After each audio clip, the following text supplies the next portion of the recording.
नमस्कार, मैं हिमांशु मिश्रा और आप देख रहे हैं द इनसाइड स्टोरी। तो पूरा विपक्ष ये चाहता है कि भारतीय जनता पार्टी को सत्ता से बाहर किया जाए। इसके लिए सहमति बनाने की कोशिश हो रही है, लेकिन इस सहमति से असहमति जाहिर कर रहे हैं अरविंद केजरीवाल। जी हां, दिल्ली के सीएम वो एक नई राह पर निकल चले हैं। आम आदमी पार्टी कुछ और ही खिचड़ी पका रही है, क्योंकि हाल फिलहाल में खबर यह है कि अरविंद केजरीवाल की पार्टी आम आदमी पार्टी वो यूसीसी यानी कि यूनिफॉर्म सिविल कोड, समान नागरिक संहिता का समर्थन कर रही है। सैद्धांतिक तौर पर वो समर्थन कर रही है।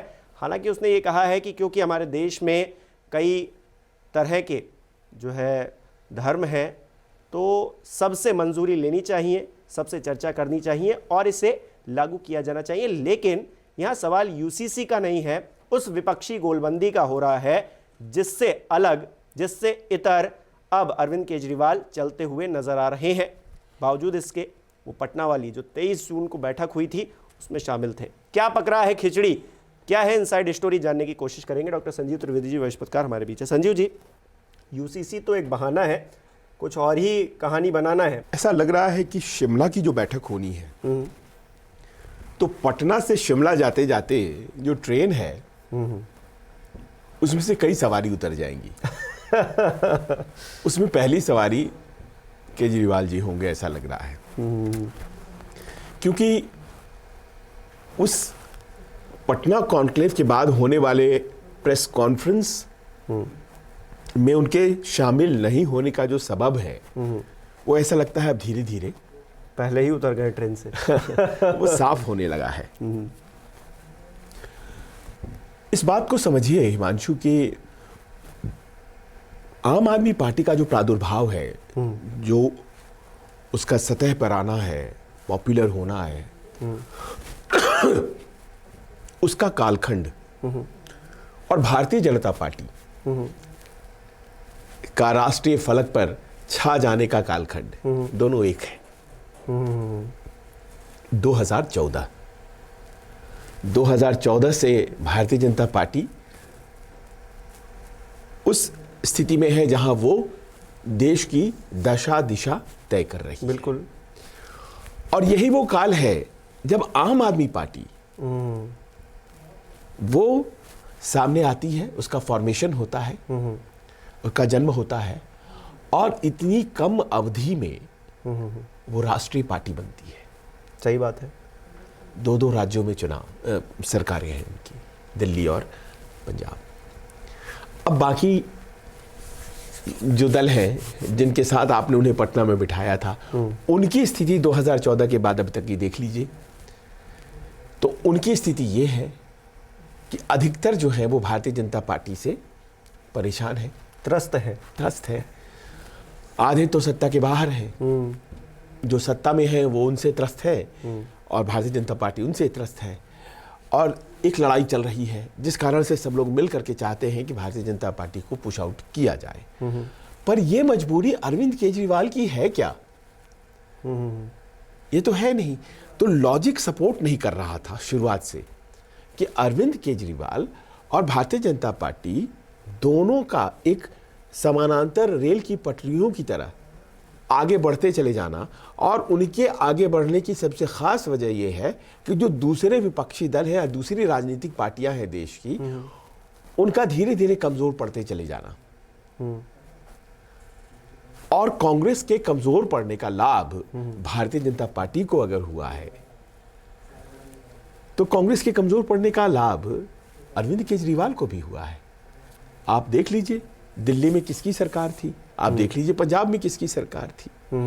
और ऐसे में जबकि अब 3 राज्यों में चुनाव है जहां कांग्रेस या तो सत्ता में है, नहीं तो मुख्य विपक्ष है, वहां भी अपना स्पेस ढूंढ रहे हैं, तो उस ऑप्शन को बंद करना हो जाता ना। अगर पटना वालों के साथ अपना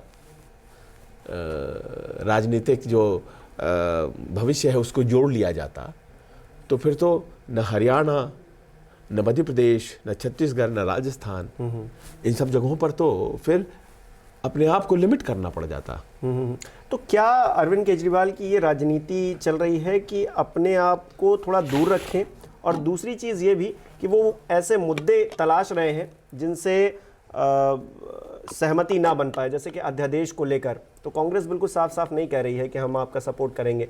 हालांकि हो सकता है सदन में जाने के बाद चीज़ें बदलें और वो सपोर्ट कर दें, लेकिन खुले तौर पर अभी सामने नहीं आ रहे। और अब ये यूसीसी, हो सकता है कल को तीसरा कोई मुद्दा आ जाए, उसको भी जो विपक्ष कहे उस लाइन से हटकर अरविंद केजरीवाल कहते हुए नजर आए, क्योंकि शायद उन्हें बहाना चाहिए इस विपक्षी जो गोलबंदी बन रही है उससे दूर हटने का। आज के एक राष्ट्रीय अखबार के एडिटोरियल पेज पर एक सुप्रीम कोर्ट के पूर्व जज साहब का आर्टिकल छपा है दिल्ली अध्यादेश को लेकर। इसमें उन्होंने बहुत ही खुल करके इस अध्यादेश का विरोध किया है और कहा है कि ये जो मूल भावना है सुप्रीम कोर्ट के आदेश की, उसकी अवहेलना है। तो इसका अर्थ ये हुआ कि अगर ये कानून अनुचित है, गलत है, तो इसे निरस्त होना पड़ेगा। इस बात की गुंजाइश सुप्रीम कोर्ट से भी अभी तक बरकरार है। लेकिन इसे राजनीतिक मुद्दा में कन्वर्ट किया गया। अरविंद केजरीवाल दिल्ली के मुख्यमंत्री हैं, जाहिर है दिल्ली पर लागू हो रहा था तो उनको प्रतिवाद करने का हक था, उन्होंने किया भी। लेकिन जिस तरह से उसे पटना वाली बैठक का मुख्य मुद्दा बनाने की कोशिश हुई, या उसके पहले सभी राज्यों की राजधानी घूम घूम करके सभी के यहाँ जा जा करके समर्थन प्राप्त करने की कोशिशों में, राजनीतिक दफ्तरों में जा जा करके ऐसा लगा जैसे कि ये अध्यादेश का विरोध तो हो ही रहा है, लेकिन साथ साथ अध्यादेश के जरिए कहीं पे निगाहें, कहीं पे निशाना, उसकी भी प्रैक्टिस चल रही है। और ये हुआ भी। केजरीवाल जी राजनीतिज्ञ हैं, उन्हें करने का हक भी है, लेकिन वो तभी से कांग्रेस को बैकफुट पर ले रहे थे। कांग्रेस ने अभी तक ना नहीं कहा है, उसने हाँ भी नहीं कहा है। बिल्कुल, उसे लगता है कि समय आने पर ही प्रतिक्रिया दी जाएगी, लेकिन आम आदमी पार्टी कहती है कि आपको अभी बताना पड़ेगा। यानी कि एक ब्रेकिंग पॉइंट पर संबंधों को लाने की इतनी जद्दोजहद, इतनी जल्दीबाजी, तब जब एक साथ मिलकर हमें चुनाव लड़ना है, इस बात के लिए आप पटना में बैठे थे ना, तो फिर इतनी जल्दीबाजी क्या है? मैं इस बात को अगर महसूस कर लेता हूं कि कोई ऐसी चीज है जिसको लेकर के मेरा मित्र असहज है, तो मेरी कोशिश होगी कि मैं उस विषय से ही अपने आप को अलग कर लूं। लेकिन यहां पर उस जख्म को कुरेदने की कोशिश हो रही है बार बार। तो अलग लाइन, आपको याद होगा हम लोगों ने ये बात की थी कि अरविंद जी साथ नहीं आएंगे, और देखिए अब वो धीरे धीरे तस्वीर अब एकदम स्पष्ट होने लगी है। यूनिफॉर्म सिविल कोड, समान नागरिक संहिता, इस पर बहुत बहस की जरूरत है। हिंदू समाज में भी बहुत सी ऐसी कम्युनिटीज हैं, ट्राइब्स हैं जो हिंदू धर्म को पालन करती हैं। हिंदू धर्म का एक स्वरूप है जो दक्षिण में है, जो उत्तर में है।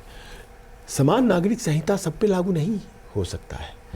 जो प्रॉपर्टी के डिवीजन के रूल्स हैं, है ना, वो कुछ कम्युनिटीज के लिए किस तरह से हैं, किसी और कम्युनिटी के लिए किसी तरह से है। हिंदू के विदिन बात हम कर रहे हैं।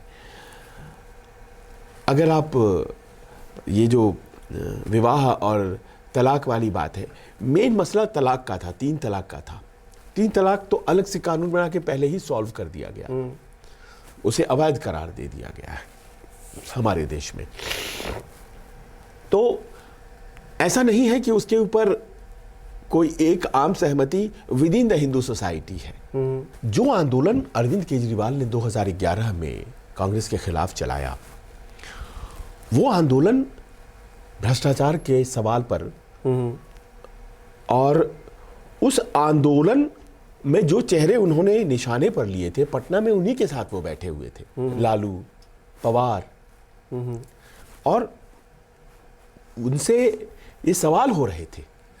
कई पत्रिकाओं में, अखबारों के एडिटोरियल में ये लिखा गया था कि कैसे फुल सर्किल हो रहा है, और केजरीवाल वहीं पहुंच गए क्या, 360, ये क्या है। तो उन्हें अपनी ब्रांड इमेज भी थोड़ी डाइल्यूट होती हुई इसमें दिखाई पड़ रही थी।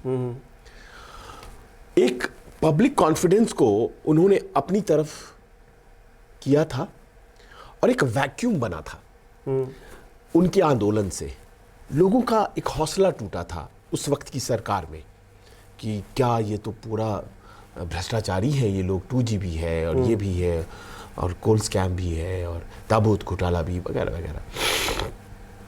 तो ताबूत घोटाला तो खैर फर्नांडिस के टाइम का था, आदर्श स्कैम भी है।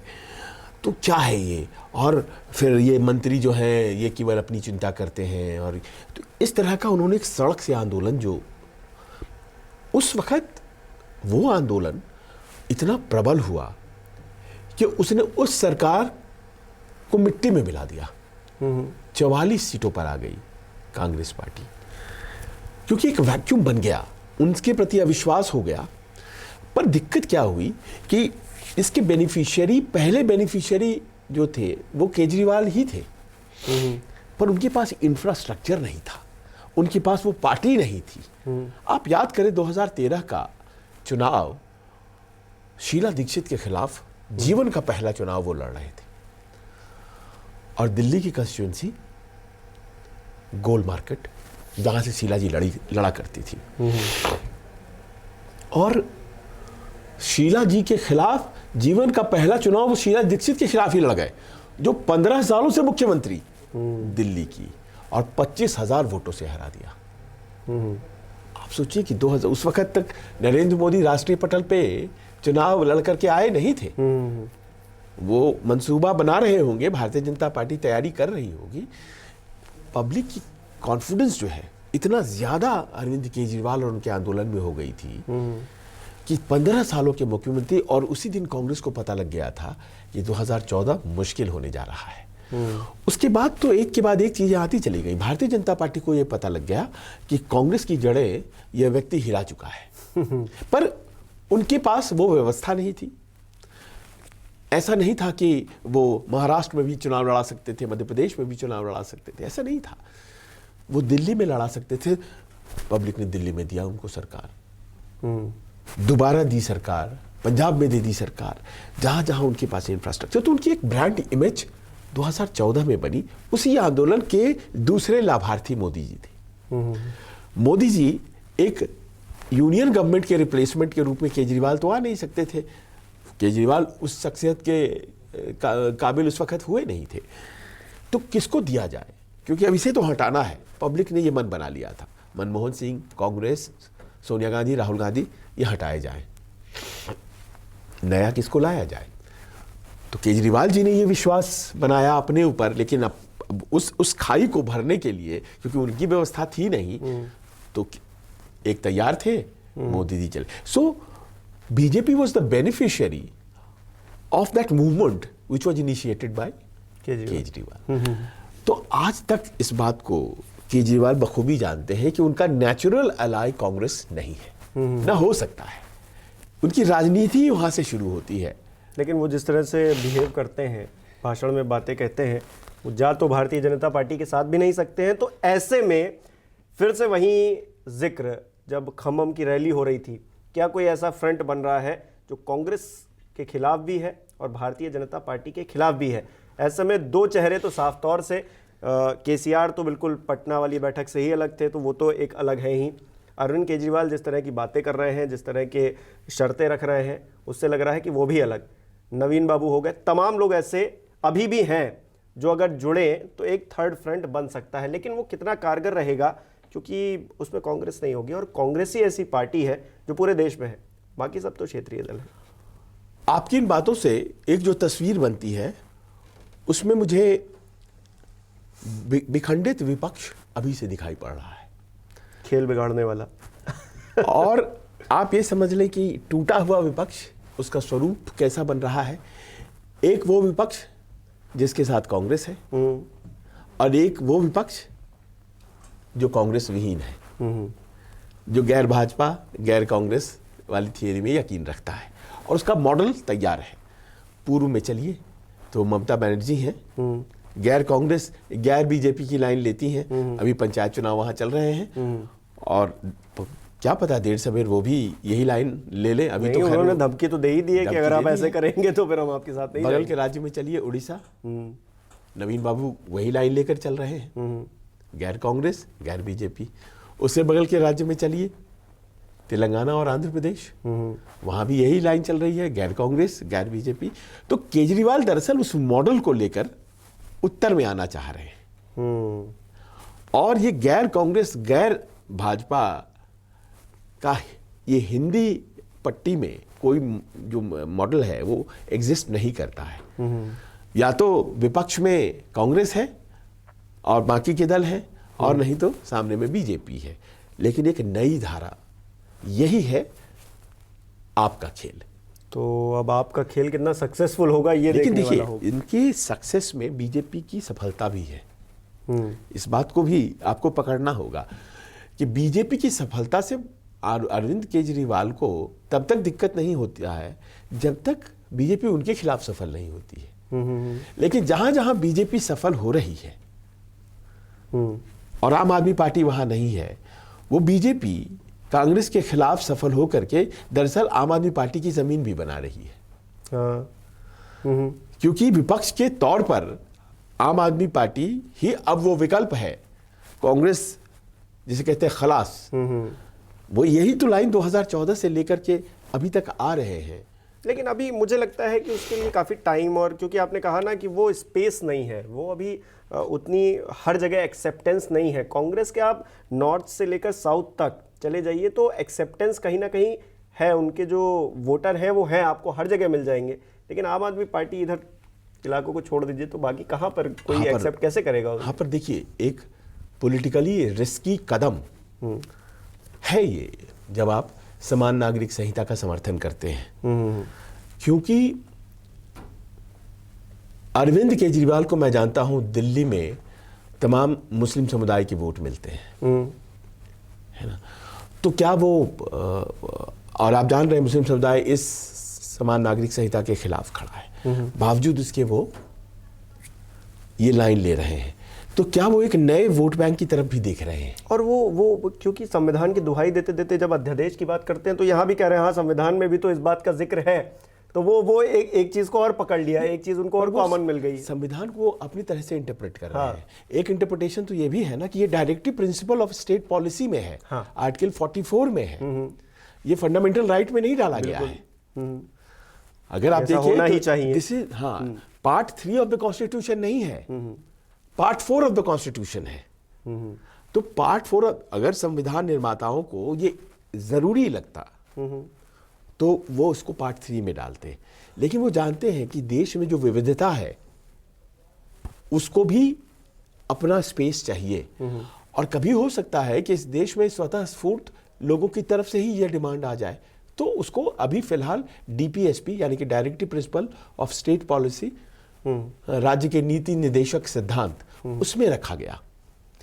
अब आप इंटरप्रिटेशन अपने तरीके से कर ले कि देखो भाई ये तो संविधान में ही है। संविधान में किस जगह पर है ना, basic structure of the constitution. Constitution भी है कि एक बेसिक स्ट्रक्चर है जो अमेंड, जिस पर पार्लियामेंट भी कानून नहीं बना सकता है। पार्लियामेंट ये नहीं बना सकता है कानून कि डेमोक्रेसी खत्म होती है हमारे देश में। पार्लियामेंट सब कानून बना सकता है, पर यह बेसिक स्ट्रक्चर है हमारे देश का।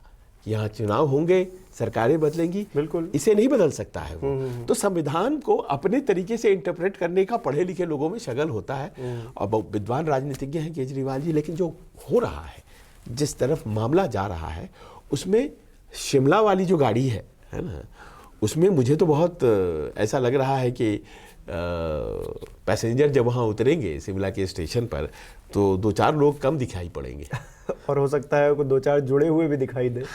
शायद जब वो देश भर में घूमे गाड़ी तो उसमें 2-4 लोग और सवार हो जाए। खैर, ये तो वक्त की बात है और वक्त बताएगा। जुलाई का जो 2nd वीक है उसमें शिमला में बैठक होनी है, विपक्ष की एक और बैठक होनी है। तो ऐसे में आम आदमी पार्टी के जो मुखिया हैं वो तो पहले ही, क्योंकि प्रेस कॉन्फ्रेंस में जब वो नहीं आया तो लग गया, उतर गए हैं, और अब वो लाइनें भी ले रहे हैं उसी तरीके से।